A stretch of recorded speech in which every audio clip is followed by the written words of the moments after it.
예, 여러분 반갑습니다. 오반입니다. 오늘은 오랜만에 존나 민감한 주제 한번 들고 왔다. 전한길 vs 이준석.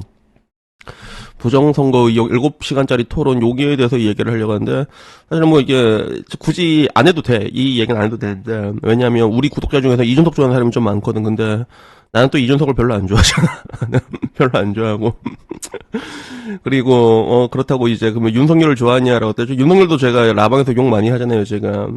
그러면 어반이 형 제메이햄이에요라고 한다면 그 맨 처음에 제메이햄 대통령 되고 난 다음에 어반이 형 드럼통 간다고 여러분 걱정 많이 했잖아요, 그제? 그래가지고 사실 뭐 지금 와서 저는 뭐 원래도 이게 회색 분자이긴 했는데, 회색 분자이긴 했지만 좀 뭐라고 얘기를 해야 되나? 나는 지금 와서 보면 약간 적대적 공생관계란 말이 있잖아요, 사실.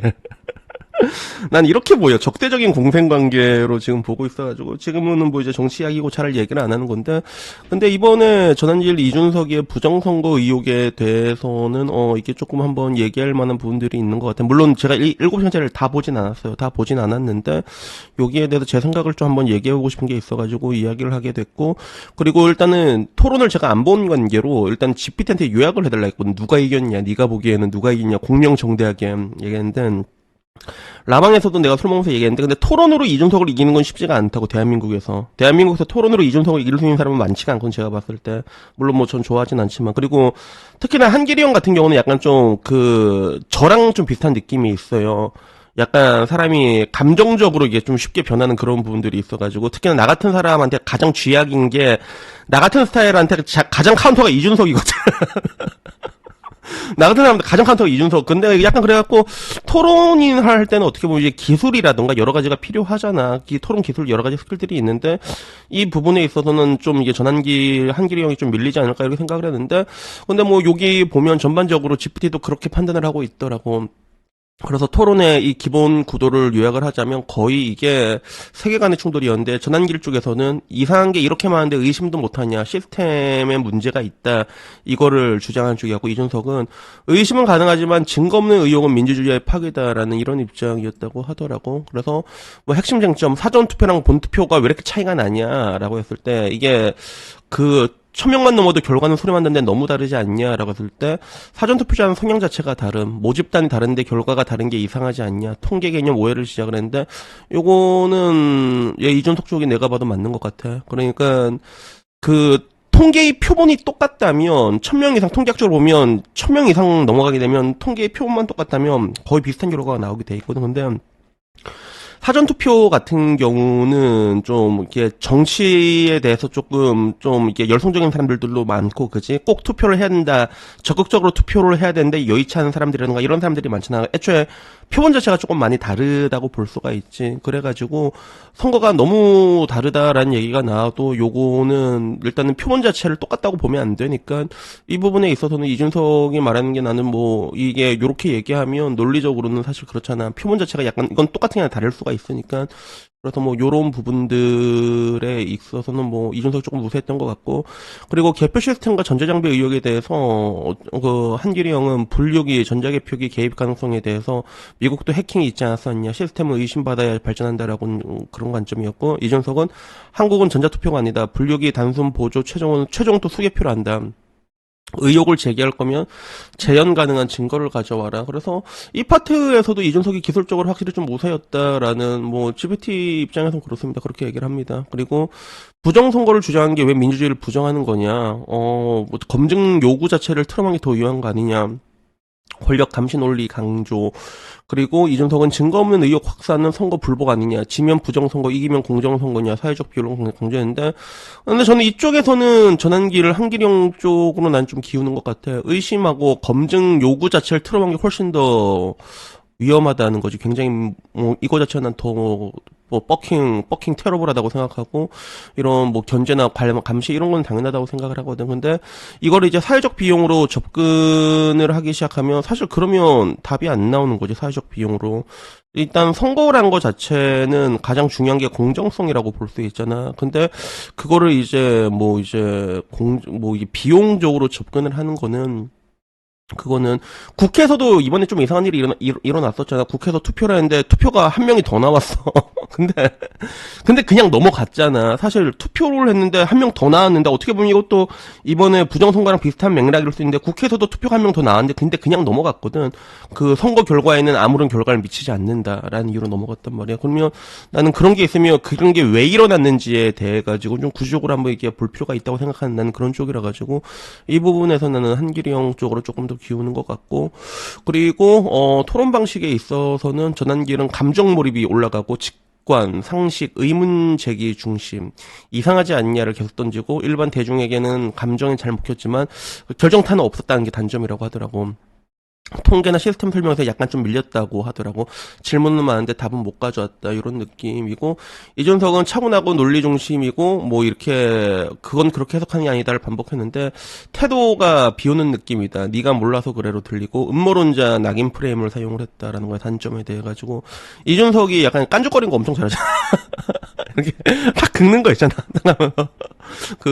이준석 필살기 중에 하나입니다. 제가 봤을 때는. 그래서 뭐 이렇게 돼 있었고, 관점별 승자 판정을 했을 때는 GPT 기준에서는 이준석이 이겼다고 얘기를 하더라고. 반박 구조가 명확했고, 시스템 설명도 일관적이었고, 의혹과 증거는 다르다의 프레임을 유지했고, 그리고 대중 감정 의심 정서 대변 기준으로서는, 한기령이 이겼다. 그래서, 제도의 불신에 대한 정서를 좀 자극을 했습니다. 특히 중장년층이 강하게 반응을 했다고 하는 거예요. 그래서 토론 기술로서는, 이준석이 압승으로 보고 있습니다. 전환기를 질문을 개념 문제로 환원을 시켰고 프레임 안에서 가둬버렸고 결정적 실수 유도 거의 없었고 뭐 이렇게 얘기해서 그 GPT 기준으로는 토론 자체의 승자는 이준석이다라고 얘기를 하더라고. 그래서 전환길은 이상하다를 그걸 이제 증명으로 못 바꿨고 이준석은 상대 주장 중 논증이 가능한 것만 골라서 다 반박을 했다는 거야. 그래서 토론은 결국엔 증명 게임 아니냐 이렇게 얘기했습니다. 다만 이게 끝은 아니었다는 게 이준석이 토론은 이겼지만 불신을 해소하는 데는 실패했다는 거지.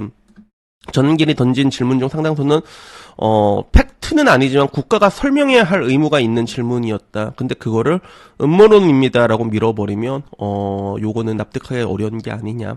그래서 요런 느낌이었다고 봅니다. 그래서 이준석은 시험 문제를 잘 푼 모범생이고 전환길은 이 시험 문제 출제자가 누구냐라고 랄지를 튼 학생에 비유를 해갖고 시험은 모범생이 이었지만 교실 분위기는 개판이다. 그런 것 같아요. 그래가지고 전반적으로 뭐 요런 식으로 나왔고 저 같은 경우도 뭐 부정선거에 대한 여러 가지 뭐 음모론이나 이런 것들 우선은 저는 지금 와서는 두 가지 생각이 공존하는 것 같아. 그리고 첫 번째는 뭐냐면 그 앞으로를 향해 가야 되잖아. 우리는 앞으로를 살아가고 근데 현재 대한민국의 정치는 다 과거에 매몰돼 있고 지금 현재는 전부 다 집안 싸움만 하고 있잖아. 국힘은 국힘대로 집안 싸움하고 있고 민주당도 민주당대로 집안 싸움을 하고 있고 우리가 미래를 준비해야 되는데 자꾸 이런 것들 개판이라고 볼 수 있지. 아사리판. 그리고 부정선거도 사실 지금 와서 제가 보기에는 철이 지났다라는 느낌이 들어. 철이 지났다는 거. 이것까지 지금까지도 이제 들고 와야 되는 문제인가라고 했을 때 지금은 저는 이제 더 중요한 문제 앞으로의 대한민국의 방향에 대한 담론이 그게 훨씬 더 건강한 담론이라고 저는 생각을 합니다. 그래서 이거를 지금도 부정토론이다 뭐다 싸우는 게 저는 약간 좀 이게 타이밍적으로는 시간이 지났다라고 생각하는데 근데 한편으로는 이준석보다는 그래도 나는 그래도 좀 이게 한길쌤 쪽으로 마음이 기우는 게 내가 전한길이라는 사람을 좋아해서 그렇다기보다는 이건 아까 말한 것처럼 어떻게 보면 반반이라고 볼 수 있어. 전환길 아직도 부정선거를 얘기하는 거에 대해서는 나는 이거는 이제는 이제 좀 접어두고 앞으로에 대한 얘기를 해야 된다라고 이런 생각도 가지고 있지만 근데 결국은 이제 부정선거라는 이야기가 나오게 된 이면엔 또 여러 가지 이유가 있잖아. 그리고 그 중에서는 국민들이 보기에도 이거는 이 C8 이게 뭐지? 그런 부분들이 있고 가장 중요한 건 시스템이라고 볼 수 있는데 사실 예를 들어 우리나라 시스템이 대만 같은 시스템이잖아. 그러면 의심 자체를 못 하거든. 당일 투표해서 당일 다 해버리고 그 선거 이동도 안 합니다. 투표 박스에 이동도 그 자리에서 다 해결하는 말 사람들 다 지켜보고 있고 그러니까 그런 시스템이면 어차피 건드릴 수가 없으니까 시스템이 굉장히 중요한데 납득을 할 수가 있는데 대한민국은 현재 지금 나오는 것들을 보게 되면 여러 가지 개입할 수 있는 부분들이 굉장히 많고 그리고 실제로 뭐 이제 부정선거나 이런 것들이 전 세계적으로 지금 나오고 있잖아. 실질적으로 나오고 있단 말이야. 그런 여지가 있다는 게 문제고, 그리고 무엇보다도 이제 사람들이 선관위라는 자체를 신뢰하지 않잖아. 나도 선관위는 믿기 힘들거든. 굉장히 많은 문제들이 있었고, 선관위 같은, 지금 같은 경우도 얼마나 많은 일들이 있어서 그냥 그 조직 자체가 굉장히 썩어빠진 조직인데 문제는 이걸 건드리지를 못하는 조직이라는 거야. 얘네들은 감사도 거부해버려, 자기가. 그런 거죠. 그래서 저는 검사가, 대한민국에서 검사가 진짜로 힘이 셌거든. 힘이 셉니다. 그래서 거의 그런 권력이었는데, 당시에 근데 검사 같은 경우는 뭐가 있었냐면 한번 터지고 나잖아. 뭔가 검사가 사고 치고 나면 그게 전 국민이 달게 되고 뒤집어져 버린단 말이야.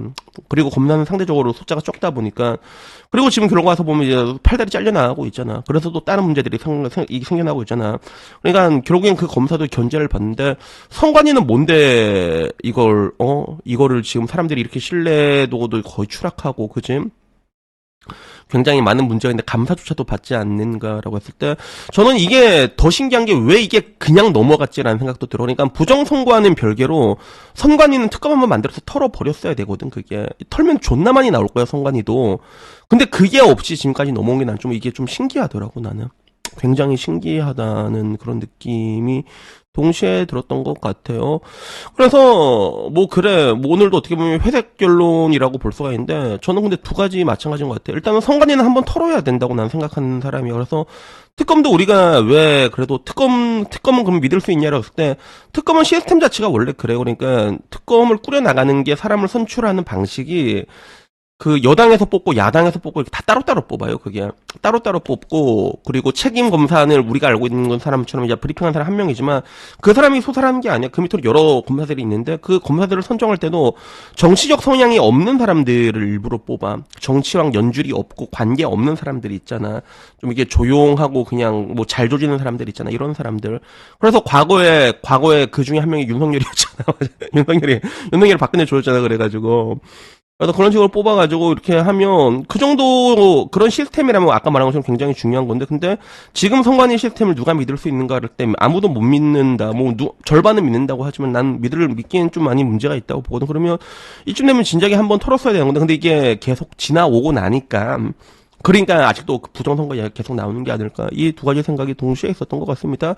그래서 여튼간에 뭐 오늘 이야기는요 여기까지고, 또 이렇게 얘기하면 또 이제 오늘도 이게 정치 이야기는 관계된 거는 또 이게 난리가 나는데, 근데 그냥 뭐 제 생각이에요. 이거는 제 생각에는 난 이게 두 가지 생각이 동시에 있어가지고 여기에 대한 이야기를 한번 해보고 싶었고, 그리고 그 제 구독자 중에서는 이준석 지지하는 사람들이 좀 많아가지고 뭘 해도 싸울 수밖에 없거든, 사실. 근데 이런 소모성 논쟁은 뭐, 그래갖고, 난 뭐 굳이 이런 거 나오면 또 이제 밑에 또 댓글 우르르 달리는데, 뭐 근데 저는 근데 항상 얘기하는 게, 뭐, 얘기하자. 여기에 대해서는 다이다이 깨자. 여기서는 저는 항상 찬성하거든요. 라방이 언제든지 오시면 됩니다. 그런 부분에 있어가지고는 뭐, 이게 민주주의라는 거야. 서로가 뭔가 의욕이 있고, 뭐가 문제다에 대해서 서로 의견을 교환하는 거, 이거 자체가 민주주의거든. 근데 대한민국에서는 민주주의 외친 애들이 여성시대나 이런 데서 민주주의 외치는데, 걔네들은 굉장히 파시즘적인 성격이 되게 강하잖아. 걔네들은 반대 의견을 제시하면 밴을 시켜버려. 걔네들은 공격을 하고 다구리를 놓고. 그래가지고 항상 보게 되면 반대로 하는 것 같아. 뭐 여자들이 가스라이팅 하지만 난 사회적으로 가스라이팅 남자가 당하고 있었다고 생각하는 거고, 또 민주주의 얘기하는 사람이 굉장히 공산주의적이고 그래서 그러니까 나라 개판으로 돌아간 거 아닌가, 뭐 그런 생각이 들었습니다. 그래서 여튼간에 오늘 이야기 여기까지고요. 다음에 좀 더 재밌는 이야기로 찾아뵙도록 하겠습니다. 이상입니다. 감사합니다. 땡큐.